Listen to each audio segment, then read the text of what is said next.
excellence, and motivation. Always be a champ. Hello, everyone. Welcome to this week's edition. This is our episode of Great Employees Matter, the podcast that focuses on employees, helping them move from average to great, and works with employers to teach them how to take care of their most valuable asset, their employees. This week, we have a guest that has come to us all the way from Montpellier, France, Francais. And her name is Véronique Ficheux.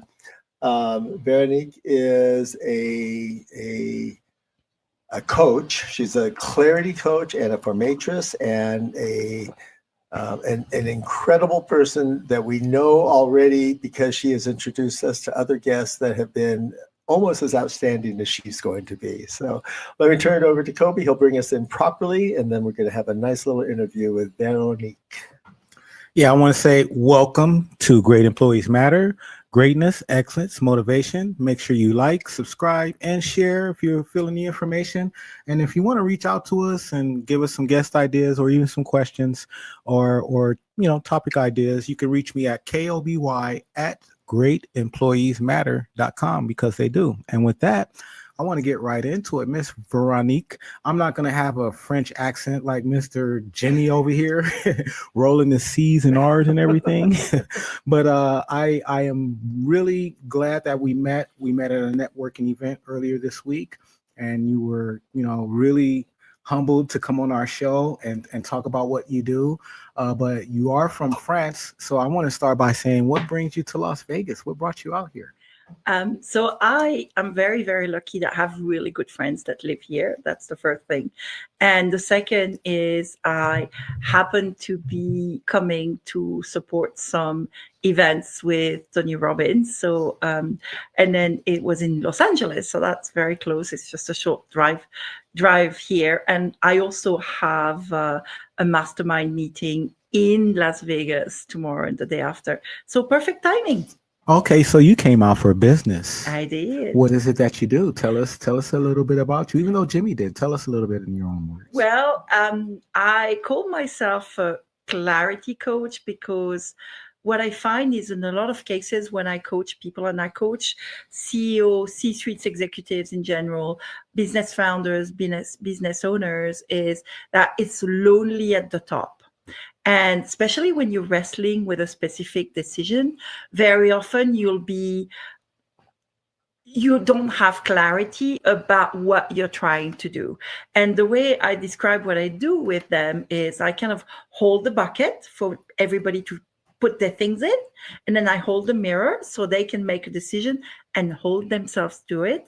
And sometimes I help take out the baggage, because even at that level, there's always baggage, there's fear of rejection or fear of making it difficult for employees, for instance. So that's very often something that people struggle with. And by asking the right question, you can create clarity in people so they know what actions to take. Well, let me ask you this. What led you into doing clarity work for people? Was there something at your previous work or job or in your life that occurred that made you want to take that road? Well, one of the things that I was employed for quite a few years, so it's been a while as well, but quite a few years. And one of the things that I noticed was when I was so I was a fund manager, and I worked in France first with the company. I was one of the founding employees, and then moved to Hong Kong to create the subsidiary. And so I was faced with a lot of decisions for which I didn't necessarily have the sounding board that I needed for those decisions. And that really what I needed was clarity. So very, very early on in my career, I had some great coaches. And that's really helped me decide on what I wanted to do. And if you'd asked me at age 20, did I want to be in finance, or did I want to be, coaching did not really exist, but say in therapy or anything like that, I would say absolutely not. Right. Mm-hmm. Both my parents were doctors, by the way. So I was very clear that I did not want to be one. So I just, I kind of fell on the other side. But I loved what I was doing with finance, but I loved it because of the people. Well, what type of people and organizations benefit most from your coaching style or being a clarity coach? What would be a benefit for even an employee, actually? Well, even as an employee, so I'll give you an example, like with large corporations, right? C-suite executives. I have a couple of clients that are very, very high level in bank. It's an industry that I know relatively well. And sometimes they have challenges to, okay, how do I speak to this client? What is going to work with this client? So they know roughly what they want to tell the person, but they might need to rehearse it. They might need to think about how to frame it so it lands the way it's meant to land, for instance. It is the same thing when you want to communicate with your employees. A lot of especially founders tend to, it's my baby. Yeah. And you're going to do what I say. Yeah, facts. Right? And then they're like, but I don't understand why I'm not getting the result. And I don't understand why they don't do what I say. So very often there's a lack of clarity there because it's clear in their head, but it's not clear when it comes out. What do you say to an employer that is treating their employees that way? Because I think that that's probably the climate out there with a lot of bosses where they just have their duties. They know what they want with their bottom line, and they expect their employees just to get it done. And in my belief, they're still people, and you still have to understand that they're providing most of the work for you. So what do you say to that manager or that business owner? Well, my first question is usually one that I borrowed from Dr. Phil, I believe. How's that working for you? Because if they're coming to me, it's that it's not working. Right? So that's the first thing. So how is that working for you? But the second is looking at your employees, what are your employees? Are you considering them to be your capital or your asset? Are they a liability? A lot of people think employees in terms of, well, I have to pay them this much a month, so I need to get this much out of them. Right. And if you do it the other way, it's like, I am investing in this asset. And if the person feels valued and if the person feels heard and they know exactly what they're supposed to do, in general, most people will not set out to do the contrary of what you ask them. Wow. That is not a natural tendency, right? If you ask somebody something and it's within their power and they're employed to do it, they will do their best to do it if you give them clear instructions. Yeah, Jimmy. So far, you've been speaking of clarity more from a leadership, ownership perspective. Do you, in your coaching, do you also work with employees to help them come to clarity? Yes. I'm still working out completely what the acronym is, but the first letter for clarity is courage. And so when I have employees that come to me and want to have the clarity, the biggest question is, what do you want? What do you really want in life? And, I'm sure you've heard it before. A lot of employees might say, I want to be number one in sales, or I want to be the best person that I can be, or this is purely because I need to pay the bills and this is what my passion is. We all have passion projects, right? So for them to be clear that the only way, for instance, because that's something that people complain about a lot, the only way to do your passion is going to be make sure that you have money on the food on the table, makes a huge difference. So how do you do the best job that you can and still have this time and everything? So it's like the courage to also put your boundaries, right? And so that you can be yourself, so you can own yourself. You use the terminology, be yourself, right? So you can own yourself. One of my notes I wrote down here is that employee clarity must require introspection. That's an assumption on my part. And honestly, most people come to a coach because they already are doing some sort of introspection. There are cases where a corporation has hired me and say, you need to coach this person. That happens in bigger companies, and generally it comes from HR, and you need to coach this person. They have this problem, that problem, right? And so, of course, when you get to the employee, you say, well, HR sent me. It's not a great start. Right. And so the first thing as a coach, but the first thing is they need to know is that I'm in their camp. Right. The second thing that is really important for me, at least, is yes, they employed me, but I made very sure to the HR that I'm not going to report about those conversations. There is a confidentiality that is so important for building trust and confidence with your employees. Yes. Right. And, so depending on how the employer shows up, often there's fear within the employee. It's like, well, if I really say what I feel or what I hear, what I understand, I'm going to be misunderstood and I might lose my job. And of course, nobody wants to lose their job. So, well, most people don't want to lose their job. They might want to quit. It's a different thing entirely. Right. Well, that kind of leads me down the path because sometimes it's difficult for an individual to be vulnerable enough to themselves, not to others, to themselves, Yes. to be able to look inward. Yes. And you have to look inward in order to make the changes. My supposition, you're the expert, I'm not, but that in order to make the change, you need to look inward to know what drives you, to have that clarity on what your purpose is in life. Yeah. And oftentimes, I've found in my years of experience as an employer, oftentimes they do not allow themselves to be vulnerable because of the fear of losing a job or being looked at differently from their employer.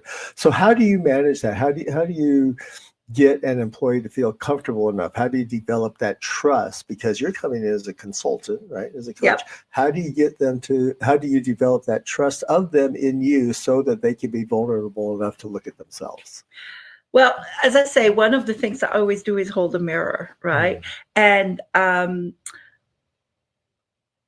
building the trust is really, honestly, and also partly because of my personality, I will tell people about some of the things in my life so that, it gives them a little bit of space to think, yes, this is like me, for instance, or I can relate to that, so that they know I'm not just, and I'm going to put that in bracket, but a corporate drone, or that I've been sent over to hover and shit on you, like seagull management type thing. From my understanding of how I do coaching is I am very much on the side of the individual that I am talking with and that I am coaching. I'm here to be occasionally the best friend, the support, the sounding board. I help people think clearly. That's why I called it clarity coaching, right? Put it on the table. And as you say, the introspection part, sometimes people are not ready to look at everything because there's so much, that's unfortunate to say, but there's so much trauma around it. And I am not a trauma therapist. As I say, sometimes I take out the baggage. I've been known to take some of that, but it is not my mainstay of work. But I can direct them and I can say, honestly, I understand there is this. You may want to consider working on that, maybe with someone else, actually not with me, because that creates a real difference between what the person is going to achieve professionally or even personally, but really the deep personal work. I think it is better to have it separated because otherwise it creates a real link to the person. Right. Right. Well, we're fortunate that one of our co-hosts, Mr. Lloyd Dix, who you'll hear from in just a second, I don't know that I would call him an expert. Well, I know that I would call him an expert, but I don't know whether he is an expert. But he does have an innate ability to read people. And he can take a situation. I've seen him in many situations where he's taken an individual that is difficult for someone else to manage, and he's able to bring them back to center. And I guess in his way, bring some clarity, not necessarily to the individual or their direction, but to the situation. Yeah. So with that, I'm going to turn it over to you, Lloyd. Wow, what an introduction, Jimmy. First thing I'm going to do is go out and look for that guy and go get him and bring him here into the show. Thank you for that. I'm done. I mean, you guys have a great day. No, seriously. I wanted to talk with you, going on to dovetailing onto Jimmy's comment about vulnerability and how you get somebody to overcome. And in my profession, I found that the hardest thing to do is to change somebody's mindset. And when you hear clarity coach, I got to imagine that there's a lot of pushback because people don't understand it. They don't understand the importance of what it is that you do and how that can be helpful to them. What's your secret to changing people's mindset? I think that's probably something that you do as well, which is that I listen. I really listen, and I let people share what is important to them. In fact, that's usually a question that I will ask early is, what's important to you? What's important to you in life? Because that will give you a lot of hint on what is building up in their mind. And you'll get different answers, of course. You might get my family, and that's why I'm at this work. Or it could be, what's important to me is to be able to travel to other countries and have enough resources to donate my time to charities, or to travel for adventure. And that really gives you a really good idea about where people are with that. That's listening deeply is a part. The mindset part, if you ask people, well, what's the most common emotion that you have every day? When would you like to change it? That's something. And what you'll find is that it is so easy for all of us, if we let it, to live in negative emotions a lot of the time. Right. And if that's something that we do in Tony Robbins' event, which is list the negative emotions you feel in 1 week and all the positive emotion you feel in 1 week. And that negative emotion side is usually twice as long as the other side, which is really what we aim to change. So mindset, when you start talking about people's mindset, there are things that you could change. But the first thing is what you believe.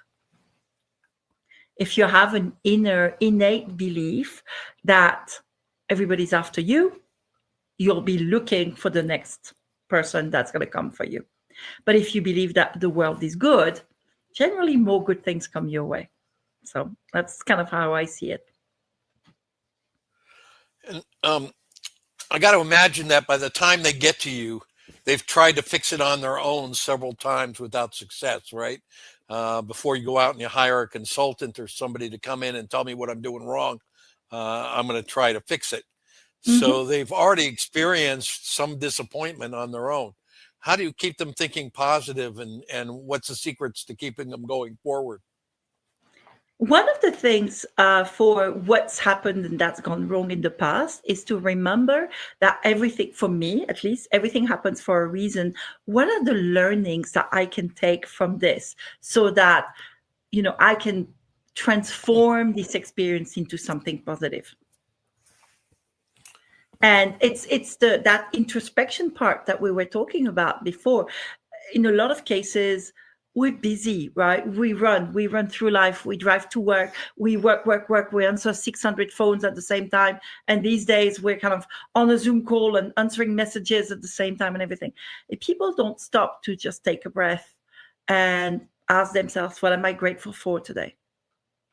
So I was driving to the location of this podcast, and I thought, wow, I've never been in this part of town. And then when I arrived here, I looked at the mountains and I saw the snow on the top. And I'm thinking, wow, this is amazing. This is a great view. And it's like turning on this capacity that we had when we were 5 and 6, and to see wonders in the world and to see wonders even in what happens. I mean, Can you celebrate being in a car accident? Probably not. And maybe it changed the direction of your life. Maybe the car accident made you think about, what am I doing with my life? And I want to do more. I mean, we hear that all the time in all the podcasts that I listen to. There's this really negative event where somebody takes it and turns it into something incredible. Mm-hmm. So those negative things, I say, take it. What's the positive that you can learn? And are you ready to let it go? Because that's the other thing. We get married to the stories. Right.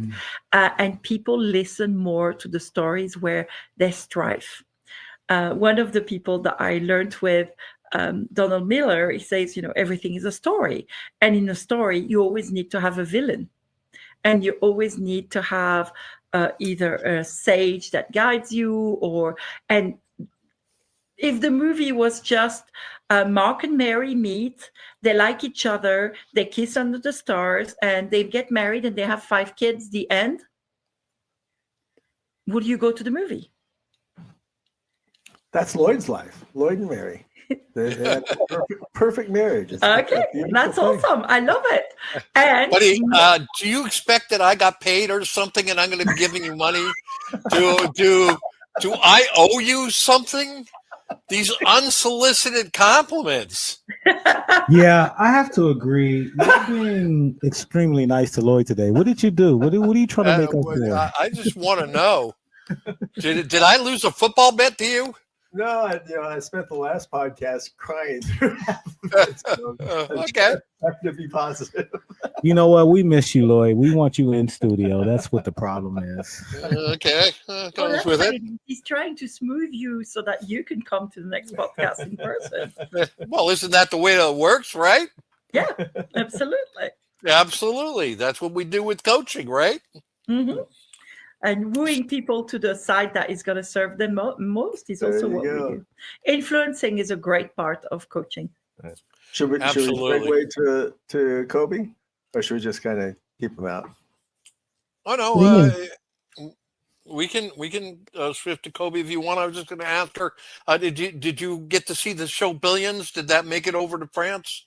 I lived in Asia for a really long time, and yes, I saw the show Billions, and I loved that show.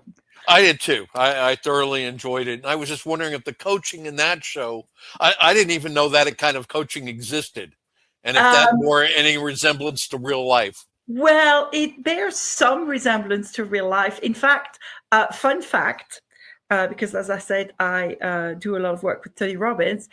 In one of the episodes, she actually takes the Dickens process that Tony Robbins does and runs the founder through it. So we are a little bit, as a natural coach, generally, we're a little bit gentler than she is. But sometimes you just need to, even as a coach, you need to tell the truth the way you see it and send them back. Her coaching is very directed because her job is to get great performance from people. It's not for them to have a great life. Big difference. But she's good. That's why we have Jimmy. That's why we have Jimmy. That's funny. All right. So, I want to take it back, and I'm going to go ahead and ask some more questions about clarity. And, what's the first step that you take when you work with a new client that's feeling lost and overwhelmed? How do you get them to start to dig out of that lack of clarity bubble, so to speak? Funny enough, the first thing that people do with me is they fill in an intake form, and that intake form has some very specific questions. For instance, what sort of emotions you feel all the time, and one of the big questions that I always ask is, if you could have it all your way, what would it be like? What would your life be like? Because that gives you an idea of what the dream is and what they are trending towards. And what's really interesting is when your employees are getting into that burnout phase, generally the answer to that last question is, I don't know. Because they have lost that So let me ask you, what would be a success story, or how do you gauge or calculate when somebody is becoming clear or getting uh taking advantage of your services and gaining clarity? And gaining clarity, it's the actions that they take. It's the book that's been within someone, but that's never gotten written past the half of the first chapter. Mhm. Or it's them. Often it starts with me, with my clients. It starts with them taking time to breathe, taking time in the morning to not look at their emails, but actually make a plan for the day so that they're not overwhelmed. And it's those slow things that actually build up and become a habit. And that's where you start seeing some results. Oh, I got to Friday and I still had juice to write that first chapter or that second chapter. Or I noticed that I am gentler with my employees, or my employees tell me that I'm gentler with them. Right. Occasionally the brainstorm is going to be, I have to speak with this client and he's disgruntled because this. How do I do that? We've role played this kind of things as well. So that they can really get to the result that serves everybody. I think it sounds like a cliche, but for a lot of coaches, it's how do we create a win-win situation? Okay. And see, that kind of leads into my next question. What's, we talk to employees and employers, so you can address either one or the other, or you can apply it to where it applies to both. But what's one mindset shift that can instantly help someone gain more clarity? That's going to sound woo-woo. Okay. And I think it works for both employers and employees. And I've been both before I became a coach, though, in terms of being an employer. And I might not have been the nicest employer in the world. You said employer or employee? Employer. Oh, you might not have been the nicest employer. I can be blunt. Even my coachee would tell you that I can be blunt. I can't imagine it, but we might dive into that a little bit. But it's whenever things are going to come out of your mouth where, just take a minute, take a pause.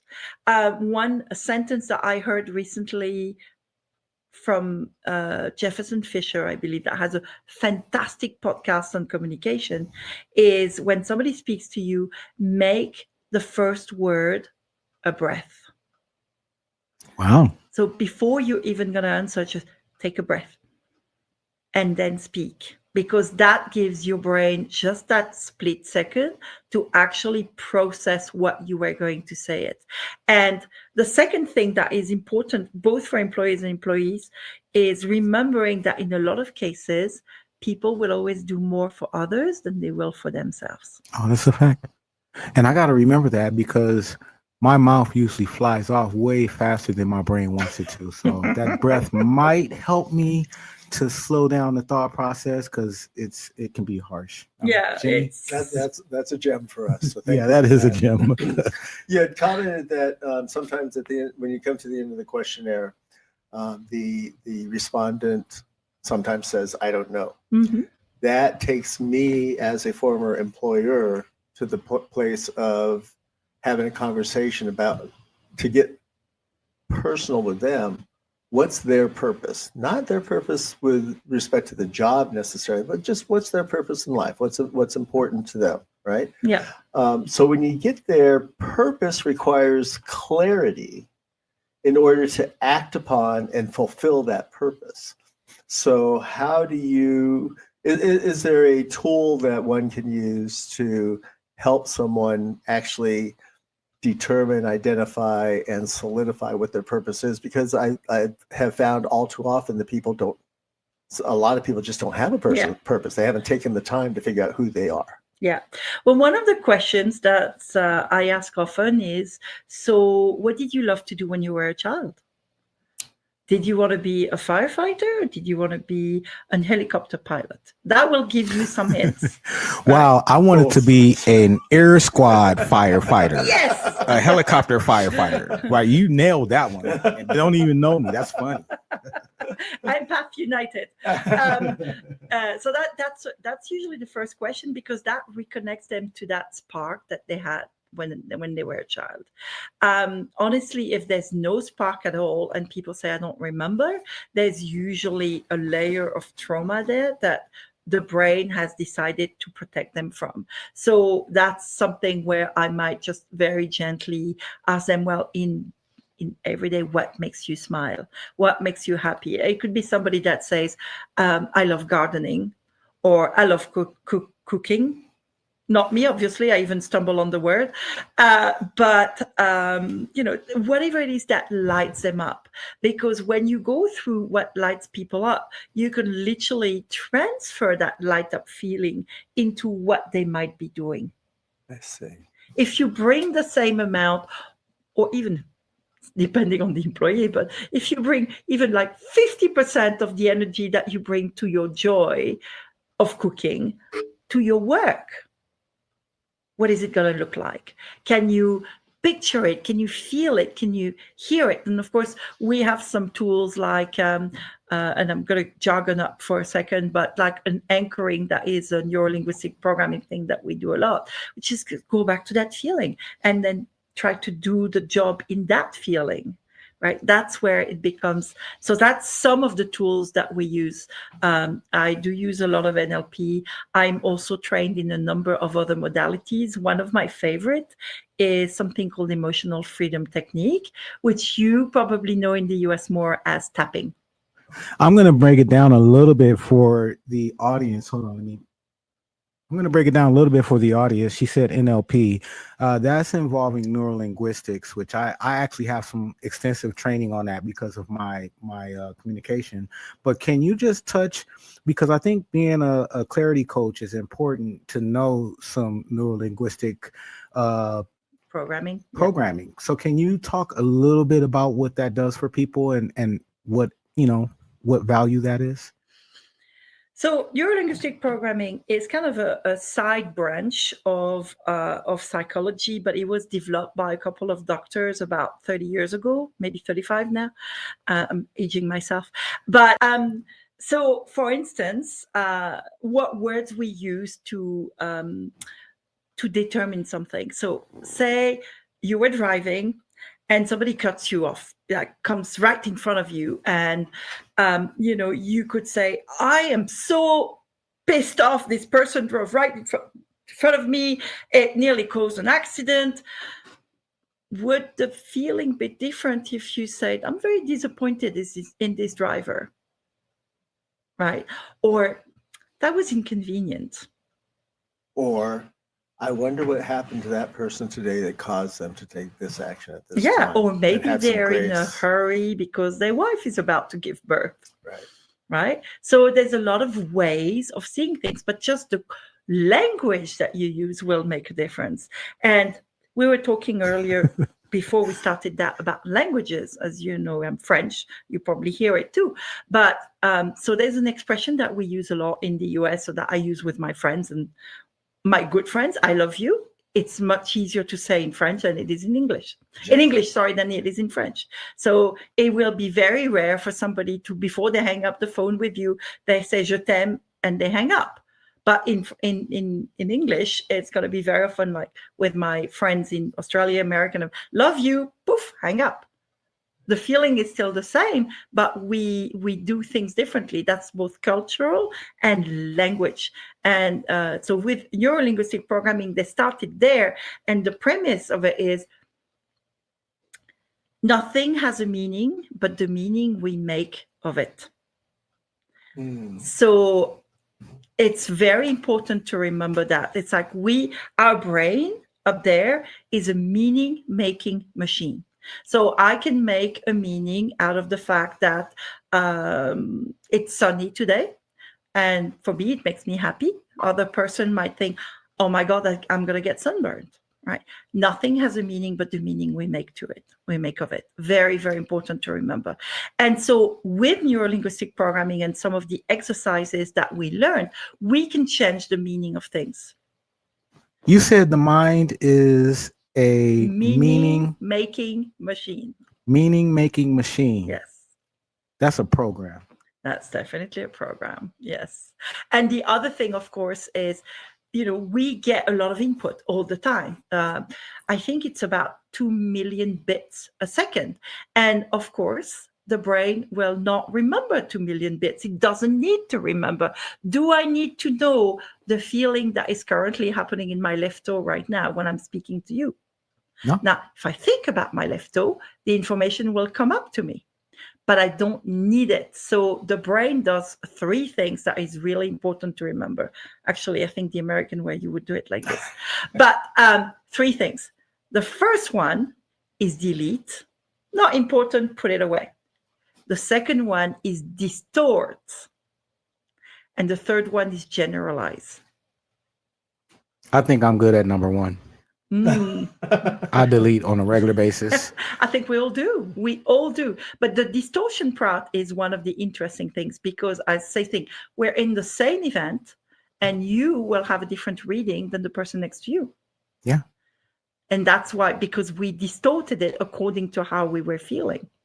So you could hear somebody speak and you think that person was really rude because they used one word that in your mind was really rude, when the other one thought that person was really funny. That's why some people don't like going to those comic shows and everything. Yeah. Wow.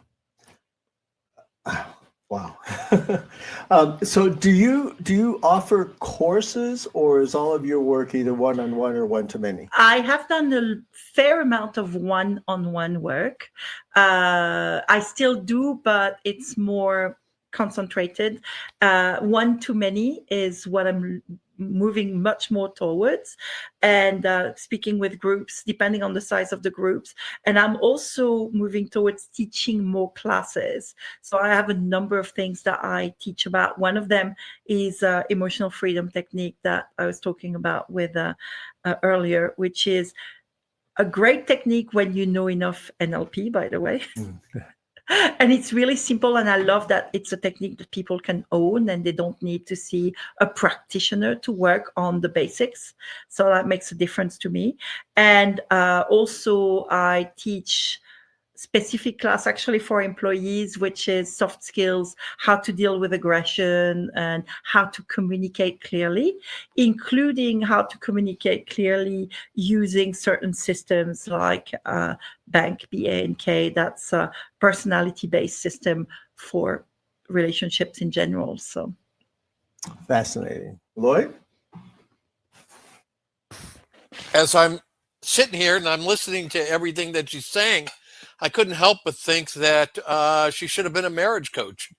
The advice that she's giving goes every bit into relationships. And I was just wondering, what's the best relationship advice you would give people? His wife must be standing right next to him. I was actually going to give out Mary's number so that Véronique could call it directly and remedy this. You know, these women stick together. I don't know why you asking these kind of questions on the show. Strongest union in the world, and you got to be born into it. I have some friends that are excellent marriage coach, by the way. But the bigger thing I would say is listen, right? Listen more than you speak, and that's valid for both sides. And understanding that, it's not a men are from Mars and women's are from Venus thing, but we speak a very different language. We say things differently. We think of things in a way that will land differently on the other person. So I may be, or say I don't know when you dated your current wife, but say you went out on a date with her and you thought out loud, oh, my mother would have loved you, or my mother would love you. She might think, oh, he really likes me. He wants to marry me because he wants to introduce me to his wife. to his mom, sorry. Right? But that's not what your brain is thinking. You're just thinking out loud things. So it's remembering that we process things very, very differently. And another thing, and that's valid for every relationship, is to give each other grace. Because, and especially when it's this close a relationship, it's giving the person, not assuming, but really giving the person grace and say, okay, I am making this mean that, but I would like you to help me understand what it is that you actually mean. Because, you could say 3 words and we'll make a million meanings out of it. Gentlemen, you are usually better at saying it the way it is. Girls, we will take what you said and we will think about it for the next 2 hours and wonder what you really meant. 2 hours. 2 hours. So yeah, let me in. More like 7, 8, 9, 10 hours. When we over this? It depends. So let me in on this secret.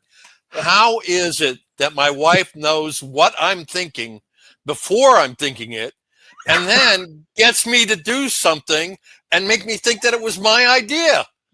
She's a clever Tell woman. me that. Let me in on that secret. You know what?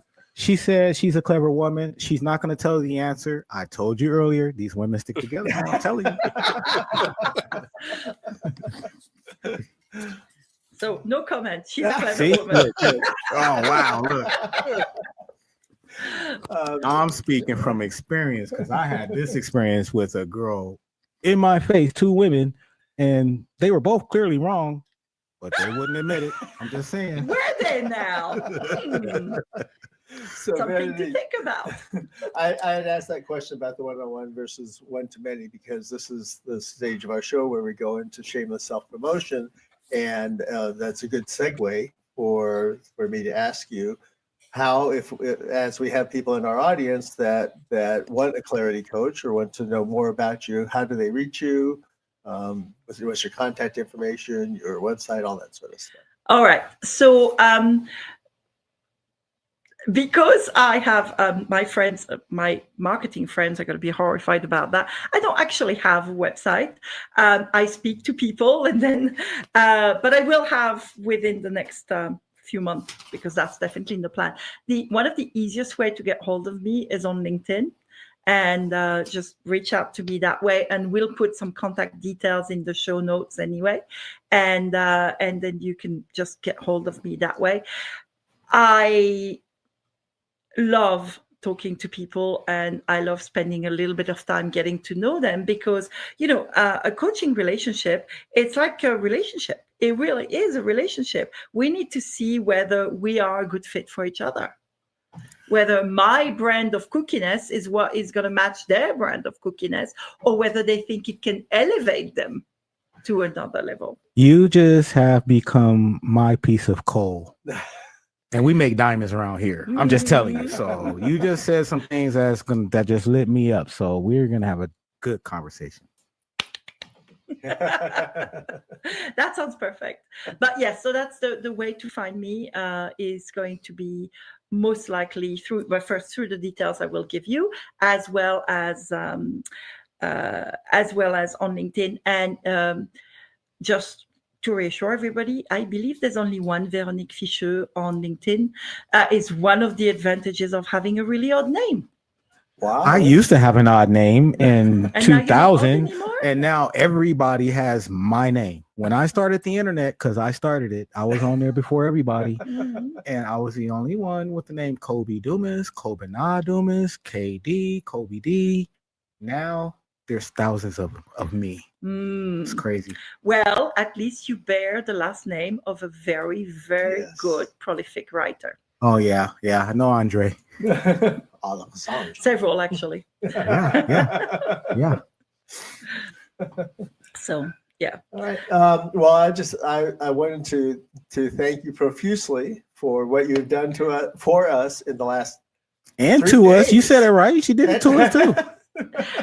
Well, if my being here changed a little something for you, I've also achieved that part of my Major of my change. goals, because we change people by our presence and how we show up. Yes, So. and You showed up in a major way. Energy, positive energy begets positivity. Same with negative energy, which is I run from negativity. So, thank you very, very much. We appreciate you being on the show. We appreciate your message. Is there anything else that you'd like to share with us? Well, what I want to share is life has ups and downs for everybody. It's what's the good in this. For me, it's always what's the good in this. And my personal motto is, how can I choose grace? So whether I choose grace for myself, as in, I need a nap right now, let me go and close my eyes for 10 minutes, or whether especially when something riles me up, because I can also be a little bit, from the south of France, borderline Spanish, so explosive, but also... She said explosive. Wow, that's pretty close. Yeah, that's dope. I can't imagine it. I'm just sorry. You're like my Yorkie. He looks so sweet and calm, but he's explosive. Yes, something like that. Yeah. But, how can I choose grace is also, how do I give grace to others? Right. And that's really, really important, my word. And also for me, it just, how can I choose my connection to the divine? So I love it. So yeah, that's it. Thank you. Thank you. Just wanted to say thank you. Thoroughly enjoyed it. And I can honestly say you've got a unique profession. Never been anybody who did this before. And I'm shocked, because we need more people to do this. Thank you for that. Thank you very much. And some of the gems that I have from today from you: nothing has a meaning other than the meaning we make of it. I think that's a great one. The mind is a meaning-making machine, and you can delete, distort, or generalize.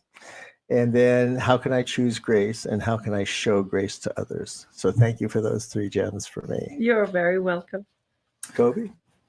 Yeah, the gem for me was, when I'm in traffic and somebody cuts me off, I just think that I have 2 businesses, and then I just go from there.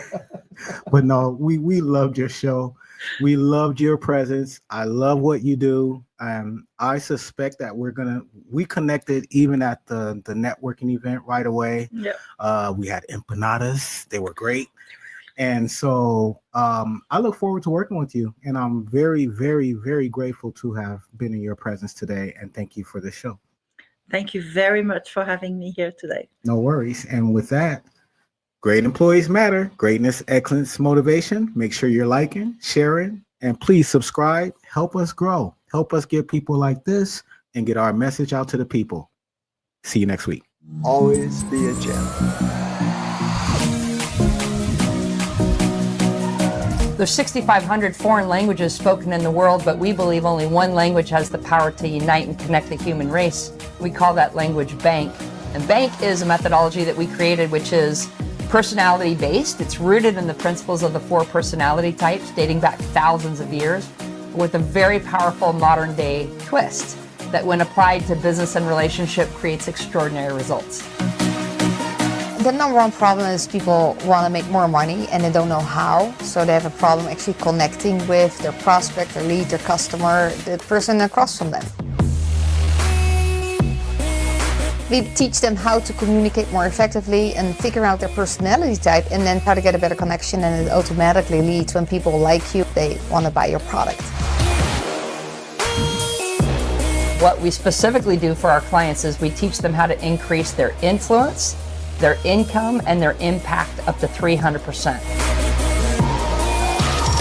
It's opened doors that I didn't even know existed. I immediately saw the impact that it could have in education. Not only has it increased my income, but it has absolutely changed my impact and my influence. Bankcode is an amazing technology that you can use to find out about other people rather than just yourself. I'm communicating better with my friends, my family, my clients. Getting to yes sooner getting to what matters to the person sooner by just listening to what they value. And really just gave me an opportunity to connect with people in a much different way. Making it a win-win-win for all the people involved. It's literally lighting a fire inside of me that I didn't know I had. And it was really a no-brainer for me.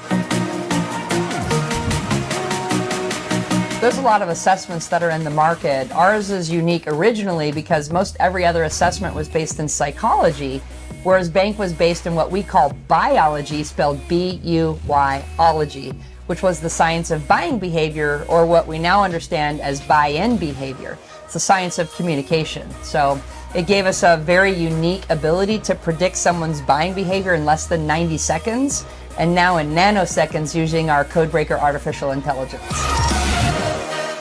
So if you want to learn more and you want to come join our Make People Matter movement, you want to discover more about yourself and your personality, come visit us at codebreakerglobal.com. Codebreaker Global, Make People Matter.